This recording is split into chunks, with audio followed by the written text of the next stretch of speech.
State bank ने अगले 2 माह के लिए शरह सूद 15% बरकरार रखने का ऐलान कर दिया। महंगाई में कमी आने की तवक्को भी जाहिर कर दी।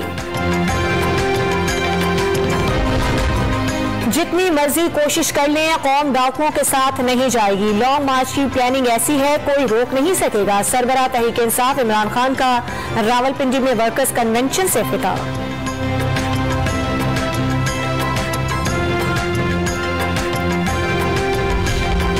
इमरान खान का ऑडियो लीक्स की तहकीकात के लिए JIT बनाने और अदालत जाने का ऐलान। वज़ीर आज़म हाउस और ऑफिस के साथ अपनी रिहाइशगाह भी बिग होने का दावा। कौमी सलामती के मालूमात गैर कानूनी तौर पर हैक और रिकॉर्ड की गई। तहकीकात से पता चलेगा कौन बिगिंग के जिम्मेदार है। ट्विटर पर पैगाम।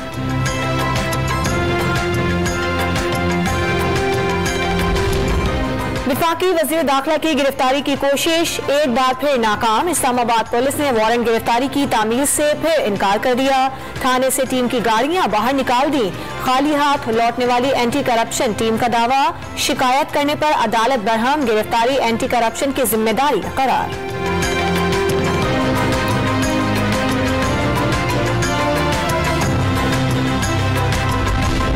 बिजली बहरान में घिरे पाकिस्तानियों के लिए खुशखबरी। थरकोल से 7.8 मैट्रिक टन कोयले की पैदावार शुरू हो गई। 2025 तक 22 मैट्रिक टन सालाना कोयला निकालने का मंसूबा। थरकोल से बनने वाली बिजली की कीमत 10 रुपए यूनिट होगी। इतना कोयला है कि 300 साल तक बिजली बनाई जा सके। वज़ीर आज़म शहबाज शरीफ का तकरीब से खिताब।